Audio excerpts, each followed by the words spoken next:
सोचो, आप एक ऐसे घर में एंटर कर रहे हो जहाँ सालों से कोई जिंदा नहीं रहा। हवा भी काफ़ी भारी है और दीवारें जैसे आपको देख रही हो।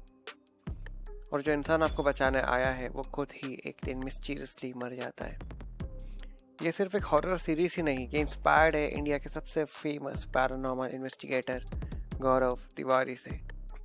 और आज हम बात करने वाले हैं एमएक्स प्लेयर की सीरीज भय द गौरव तिवारी मिस्ट्री पर। सीरीज का कोर आइडिया भय जंप स्केयर्स पर डिपेंड नहीं करती है। यहाँ पर भूत चिल्लाते नहीं है, यहाँ सिर्फ प्रेजेंस महसूस होती है। हर केस एक ऐसे घर से शुरू होता है जहाँ लोग कहते हैं यहाँ कुछ तो गलत है। कुछ इंटरेस्टिंग और कुछ नया देख रहे हैं जो टिपिकल हॉरर या फिर जो scary kind of movies Bollywood में बनती है उससे कहीं ज़्यादा बेटर है। बिकॉज यहाँ पर अनवांटेडली हॉरर को या स्कैरी चीज़ों को ठूसा नहीं गया है या फिर ज़बरदस्ती दिखाया नहीं गया है। जो रिलेवेंट है, जितना सिंपल और सही हो सकता था उतना इसको अच्छे तरीके से प्रेजेंट किया है। नेक्स्ट हम बात करते हैं इसके रियलिटी फैक्टर पे, गौरव तिवारी का जो एंगल है इसमें। तो देखो, इस सीरीज़ का सबसे डेंजरस पार्ट ये है कि ये फिक्शन नहीं लगती।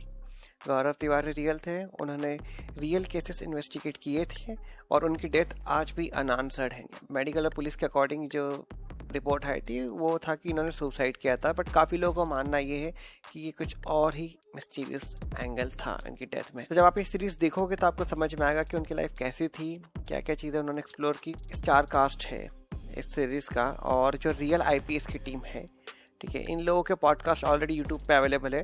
सो पॉडकास्ट सुनने के बाद या देखने के बाद जो हर एक सीन जो सीरीज़ में दिखाया है ना, वो और ज़्यादा हेवी फील होता है। बिकॉज यहाँ पर कुछ भी ऐसा बनावटी दिखाया नहीं जा रहा है, जो है वो रियल है। कई सारे इसमें ऐसे एलिमेंट सीरीज़ में दिखाए गए जो लोगों को लग रहा था कि क्या ये रियल में हुए हैं या फिर रियल में भी गौरव के साथ ऐसा ही हुआ था, ठीक है। यहाँ पर मैं स्पॉयलर्स नहीं देने वाला, इसलिए मैं ज़्यादा डिटेल में बात नहीं करूँगा।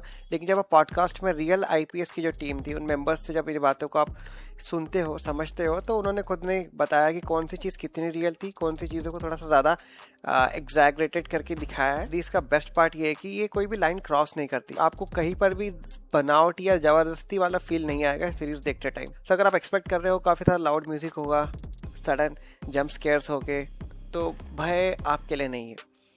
पर अगर आपको पसंद है स्लो बर्न, क्रिपिंग साइलेंस और वो फीलिंग यहाँ कुछ गलत है, तो भय काम करता है। और लिटरली भय एक नया पॉइंट ऑफ व्यू क्रिएट करता है। बट सिनेमाटोग्राफी वाइज भी जो सीन्स को प्रेजेंट किया है, इसकी एक्टिंग और डायरेक्शन की अगर हम बात करें तो भाई सबसे बढ़िया चीज़ ये है कि इसमें जो लीड एक्टर है वो अनवांटेडली चिल्लाता नहीं है, स्क्रीम नहीं करता है, ज़्यादा कुछ रिएक्ट नहीं करता है। जहाँ उसे रिएक्ट करना होता है, जहाँ पर उसे प्रेजेंस को फील या महसूस करना होता है, वो उतना ही वहाँ पर चीज़ों को एग्जीक्यूट करता है, जो काफ़ी ज़्यादा रियल भी लगता है। आई मीन अगर कोई पैरानॉर्मल इन्वेस्टिगेटर है तो हम उससे एक्सपेक्ट भी नहीं करेंगे जो बॉलीवुड मूवीज़ में दिखाया जाता है कि एकदम से चिल्ला रहे हैं, ये वो सब नहीं। भाई एक परफेक्ट हॉरर सीरीज़ नहीं है, पर ये एक ऑनेस्ट सीरीज़ है।